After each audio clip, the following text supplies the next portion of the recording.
Today, we are talking about the roots of racism, how it's tied to capitalism, and how you can begin dismantling yourself from the grips of a racist and capitalist culture. It's Unsermon with Kat Kim, episode number 4. Stay tuned. My name is Kat Kim. For those of you that are new to me, I am a leadership coach, spiritual teacher, founder of the School of Divine Confidence. I'm the person that's going to help you overcome your fears, blocks, and shame so that you can step into the best version of yourself and truly make a difference. What is Unsermon? Unsermon is a metaphysical exploration of God and spirituality. Together, we decondition, decolonize, dismantle, undo, and of course, unsermon. There will be no Bible thumping, but there will be lots of storytelling, lots of swearing, and of course, lots of spirit. We have a very big topic today, a very controversial topic today.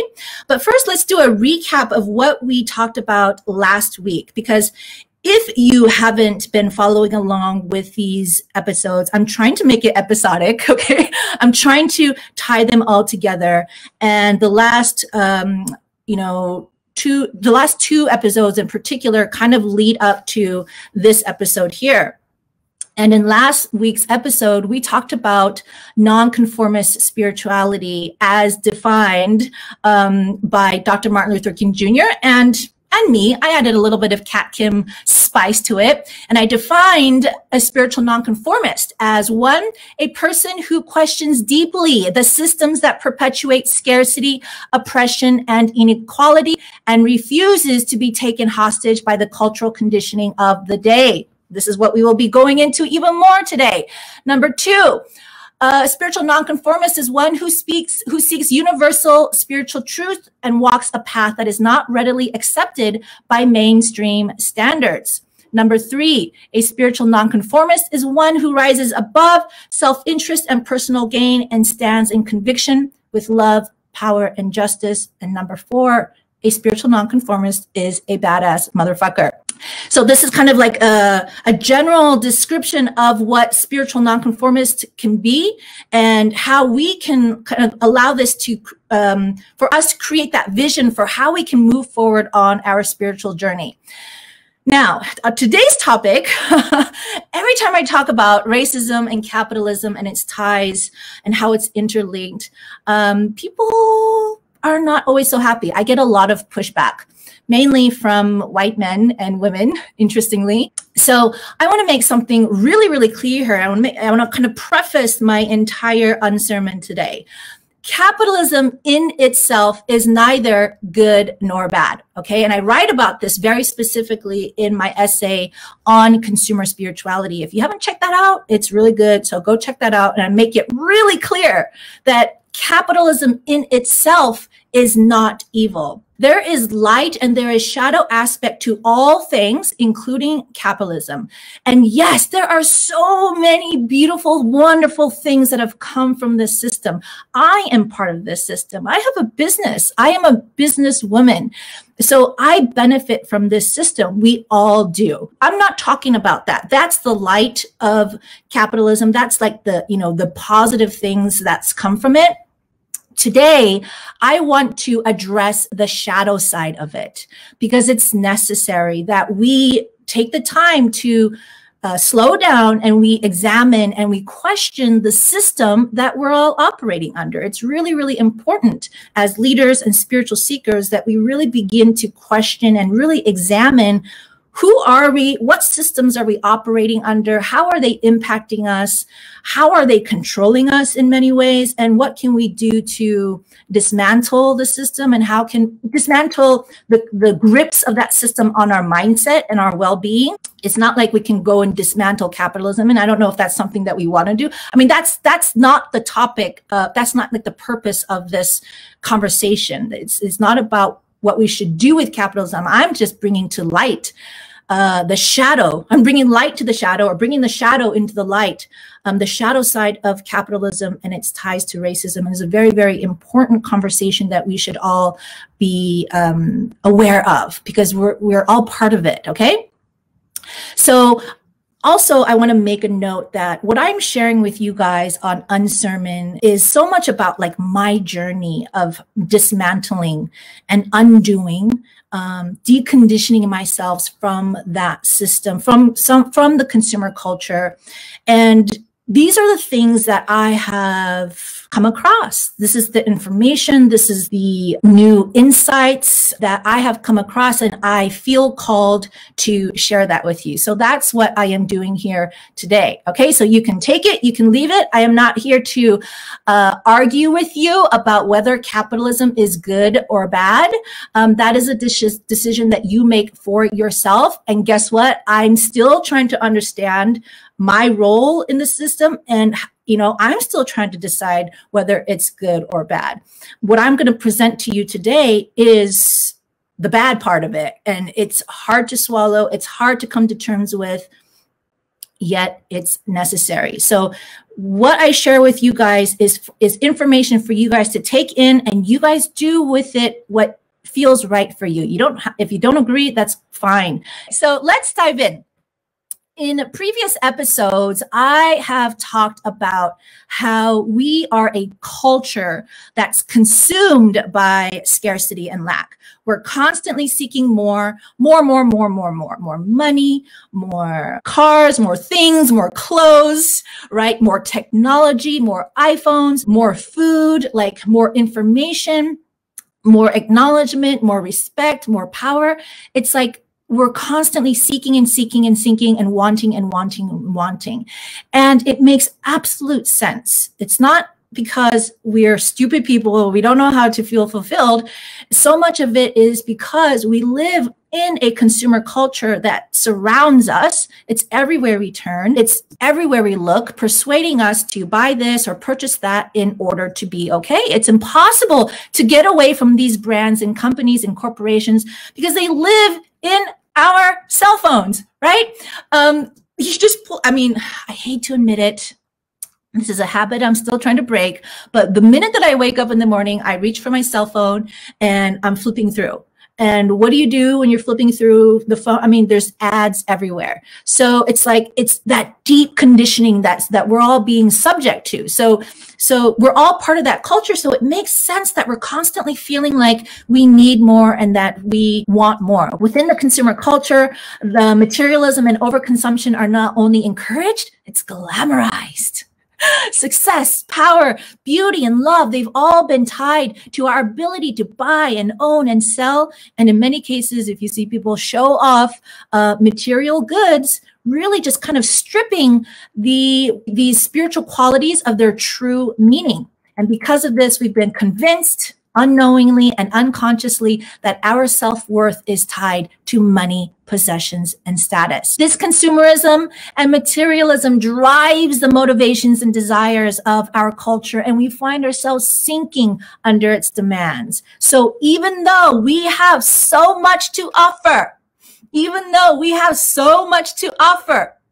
and we are one of the most prosperous societies in the world, supposedly, with access to the greatest resources, we find ourselves sinking in the feelings of inadequacy, scarcity, and lack.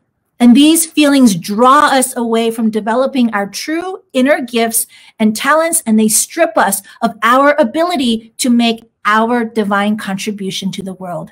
The consumer culture has stolen our ability to give, which is the cornerstone of spirituality, because so many of us are too focused on what we can get. Now, how is this so? How is it that we live in a country with unprecedented wealth and freedom, yet we still wallow in the feelings of not enoughness? How is it? Like, how did we get here? Where do the thoughts of scarcity and lack come from in the first place, right? We have to ask these questions. Well, we have to take a hard look at the consumer capitalist culture we live in, where it comes from, and the role that we play in it. And for the sake of clarity, let's just loosely define capitalism. I literally just looked this up on the internet. Capitalism is an economic and political system whose purpose is to always generate as much money as possible, and at the same time, keep costs down in order to generate a larger profit. So basically, the system is about generating as much profit at the top and keeping costs down as much as possible so you can generate more money and more profit. That's this very general, very loose definition of capitalism. This system that we're operating under has made America an economic powerhouse since the beginning of its inception. Capitalism is the established order of our time. Okay, this is neither good nor bad. I'm just saying it is the established order of our time. It essentially shapes our collective mind because it tells us what to value, what to fear, what to love, right? What to seek, how to live our lives, all for profit. It governs our rules, it governs our laws, it lays a foundation for all of our public institutions, including education, government, healthcare, politics. Yeah, this system, this ideology, it permeates every area of our lives. It lives in our thoughts at the deepest level, individually, collectively, and globally, whether we know it or not. Okay, now, the danger is when we don't examine the system and when we don't question the system, we become slaves under a capitalist control system whose very existence depends on us, on you and me, to blindly produce and consume and produce and consume. Otherwise, it will fail. Take that in for a second. Let that sink in for a minute. This system requires us to be in a constant state of wanting and needing in order to stay alive. It feeds off of our deepest fears, desires, and dreams, all for profit. If we were to become self-sufficient, for example, if we were to start building and planting our own gardens and producing our own food, if we were to start making our own clothes, do you see how so many of these industries would literally collapse? If we become self-sufficient and self-reliant, even self-confident, so many of these industries would collapse, like the beauty industry, the health industry.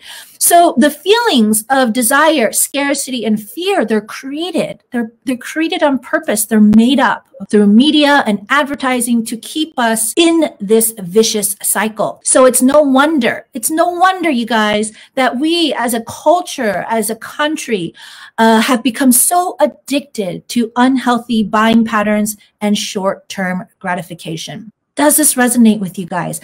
Have you guys found yourself like really feeling like you're addicted to short-term gratification and unhealthy buying patterns? I find myself cycling in and out to them. I've become much better I'm actually pretty good. I don't have a lot of things because through my journey and through my process, I've learned how to declutter and let go of a lot of things that I don't need. But I go through cycles where I'm like, oh my God, there's a sale and I got to buy.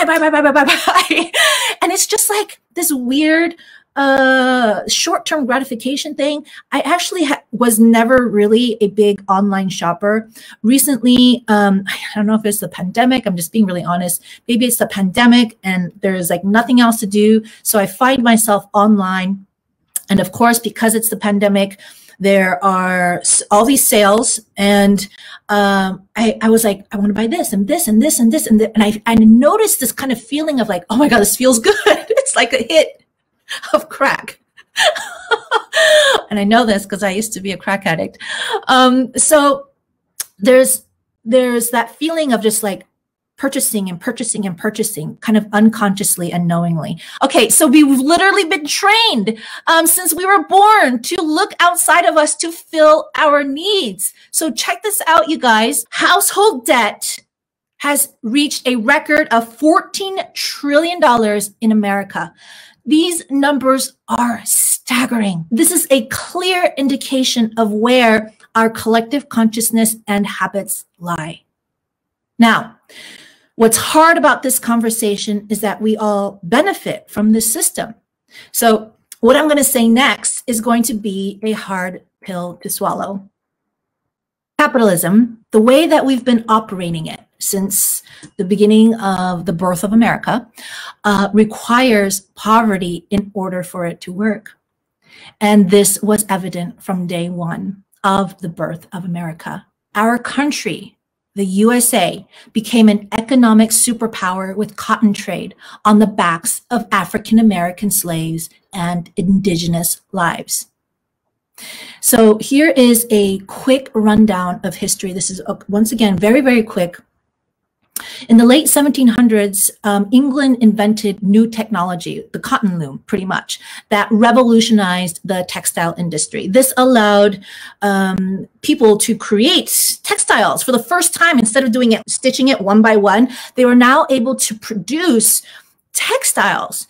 And so what did they need in order to meet this demand? They needed a lot of cotton. And who had the cotton? Well, here's the interesting thing. The whole world had cotton. There was cotton that was available in all parts of the world. But where could people get cotton the cheapest? America. Why?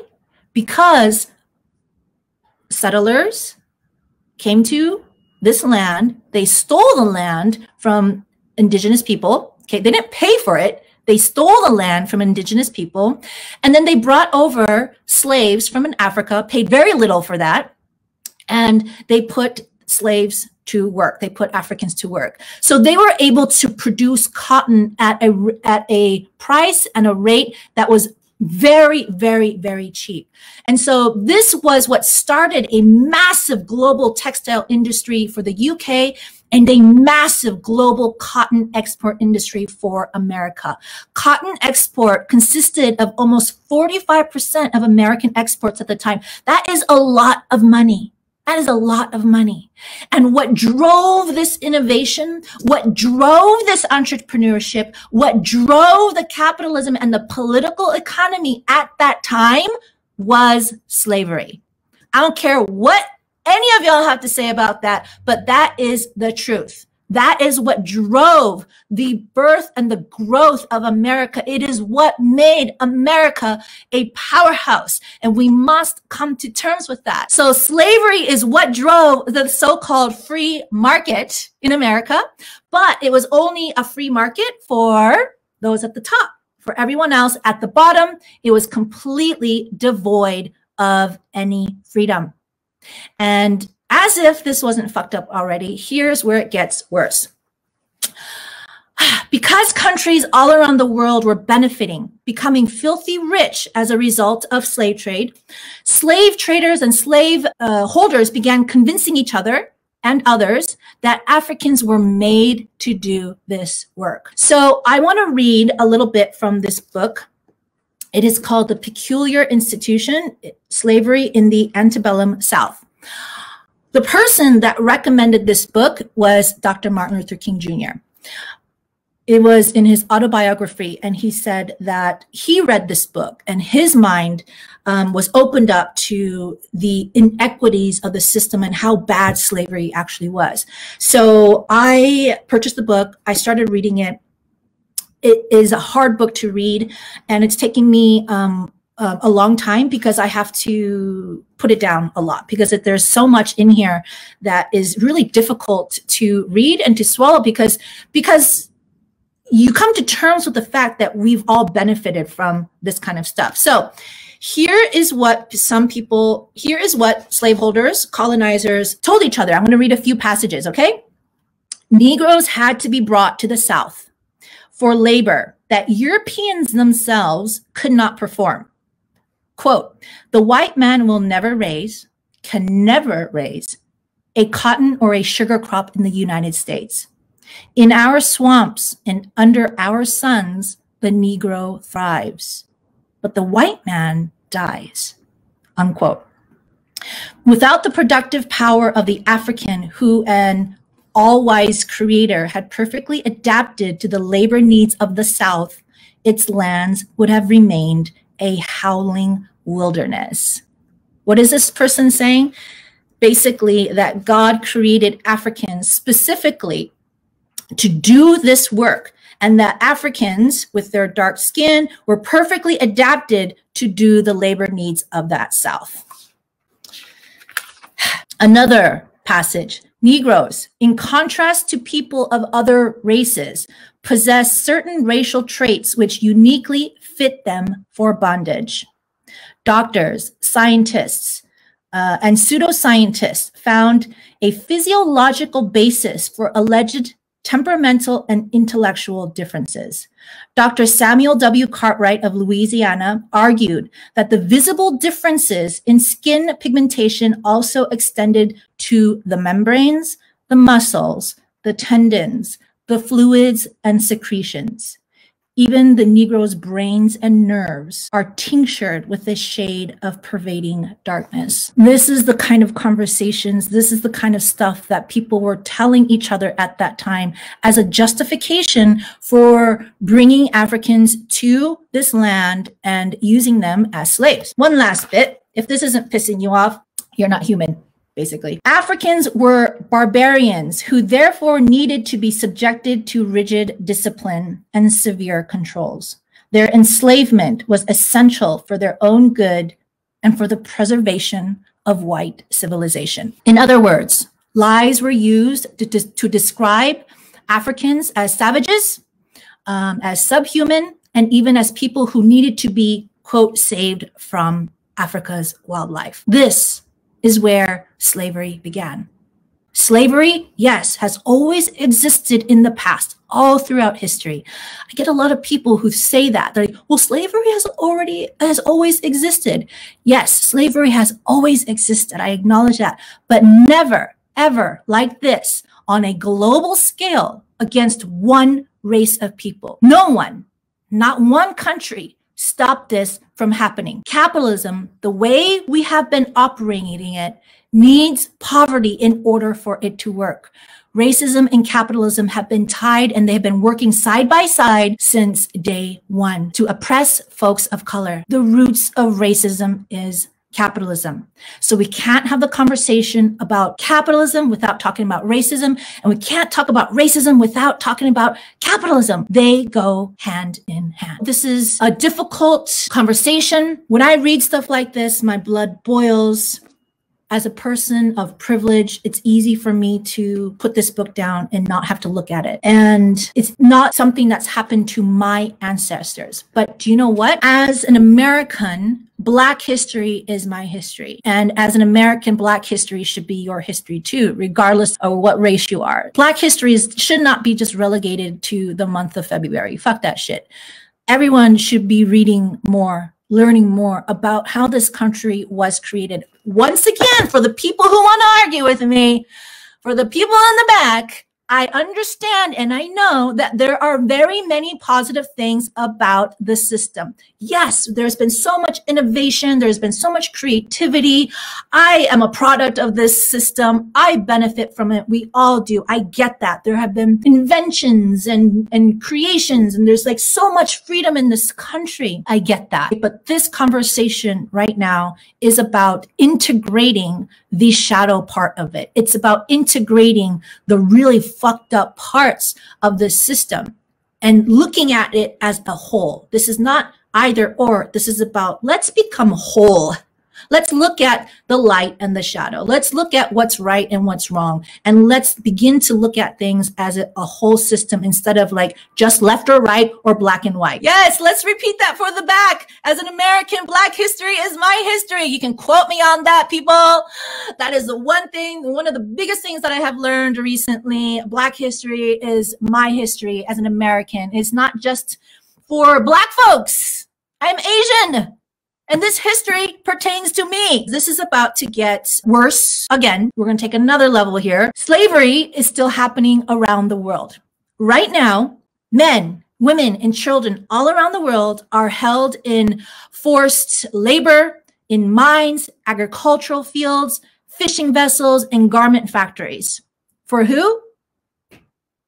For me and for you. Look at your cell phone. Look at the appliances that you bring into your home. Look at all your clothes. Look at the food. Look at all the things that you are buying and buying and buying. Where does all that stuff come from? There are people who are manufacturing them and getting those things manufactured for pennies to the dollar. And we are benefiting from that. Every time this thing updates, where do the old ones go? There are landmines. There's just so much stuff piling upon each other, but we don't see them. For the most part, everyone who's listening to this Unsermon, we don't see them because we have privilege. We don't live next to a dump. We don't see that. But the people who see that are the people who are living in poverty, the people who are in underdeveloped countries. And there are people who are getting paid nothing to create the clothes, the technology, the cars, the homes, all of those things that we have the comfort and the privilege and the luxury of enjoying. So this consumer culture has us hooked into believing that there's something wrong with us and that we continuously need to buy and buy and buy and buy in order to be fixed. That's the vicious cycle that we're all caught in. So despite the oppression, the inequity, despite the social, political, and environmental chaos that arise as a result of this consumer capitalist culture, despite the fact that it continues to erode at our personal self-worth and confidence, the capitalist machine must keep moving, and the effects are disastrous. We have generations of people who are unhappy, unfulfilled, pissed off, confused. And it's so natural that we all want to blame the left and the right, or the black and the white, and this person and that person, and this group and that group, and that everyone is trying to survive under this system. We have global pandemics. Oh my God, we've got race wars. We've got civil unrest, police violence, political turmoil, mental health issues. We have suicide, mass shootings, degradation of the planet and natural resources. Oh my God. If you think this is a left versus right issue, you are wrong. The system of extractive capitalism transcends political lines. We are all part of the system. We all benefit from it, and we're all oppressed by it. If we don't continue to question this system and become aware, we will continue to self-medicate and distract and seek things outside of us, such as drugs and alcohol, shopping, sex, money, food, validation, praise, social media, likes, to fill that void within us. And we even begin to practice a type of spirituality that enables us to stay in this vicious cycle. And I've talked about it in episode 2. It's trendy, it's mainstream, it's consumer spirituality. So this is the system that we're living under. And the way that we really begin dismantling ourselves from this is that we have to take a hard look at it. We have to do the research. We have to question everything. Why is the system set up this way? Who is benefiting from it the most? And most importantly, who is suffering the most because of it? I guarantee if you are doing this work, you will have like dark night of the soul moment, living inside of your comfort zone with all your things and all your technology and all your clothes and all your makeup and all your shoes. I'm just talking about me. And you really begin to ask, well, why is this here? Who created it? Who made this possible? Even the cereal, the food, a yogurt, for example, when you go to the grocery store and you buy a Yoplait yogurt, that thing has been shipped back and forth in different countries and has used oil to create the plastic can. The fruit or the preservatives were created in another country, here and here and here, all brought together so that you can comfortably go to the grocery store, pick it up and eat it. And that's the privilege that we all live in this culture, is that we live in with so much comfort here. And the hard question to ask yourself is, what comforts are you willing to let go of so that you can kind of dismantle yourself from this consumer culture that makes you think and believe and brainwashes you to believe that you need something outside of you in order to be okay. So these are really, really hard questions to ask. I encourage you, do your research, start digging. Give yourself space and grace. It's a hard thing to go. It's a rabbit hole that's really hard to go down. But If you are feeling the pain, if you're feeling the suffering, then you're doing something right, because you're opening your mind up to what's really going on. And as far as what you decide to do and how you want to view the consumer capitalist culture, that's up to you. You get to define it. But I want you to learn how to define it. And I want you to figure out how you can navigate yourself in the system on your terms, and being informed with how the system operates in the first place. I know this is a very difficult conversation. It's hard for me to talk about. I always get people in my inbox saying that I'm wrong, that I shouldn't be talking about this, what the hell I'm talking about. I get it from a lot of ministers. Some of them are nice, some of them are really rude. So it's not easy for me. Being an Asian woman talking about this, oftentimes I'll be very transparent. I feel like, well, who am I to talk about this? This is Black history. Then I'm like, well, wait a second. As an American, Black history is my history. This is my history. So I better learn about it. I better read about it, and I better start talking about it. And then the fear comes up, how are people going to disagree with me and tell me that I'm wrong? Now, going back to me being an Asian woman, I'm brought up from my culture to not ruffle feathers, to make people comfortable. And so to do this and to talk about this and to be convicted in my truth, and to know that this is what I'm being called to share is not easy. It's scary. It's really scary. But one of my friends, Reverend Eugene Holden, said something to me yesterday, because he interviewed me on his show called Race Talks with Reverend Eugene Holden. He said that he was feeling the same things, and he realized that it was not about him. And I was like, oh my God, this is so good. This is not about me. The fears, the self-doubt, whatever is showing up for me is not about me.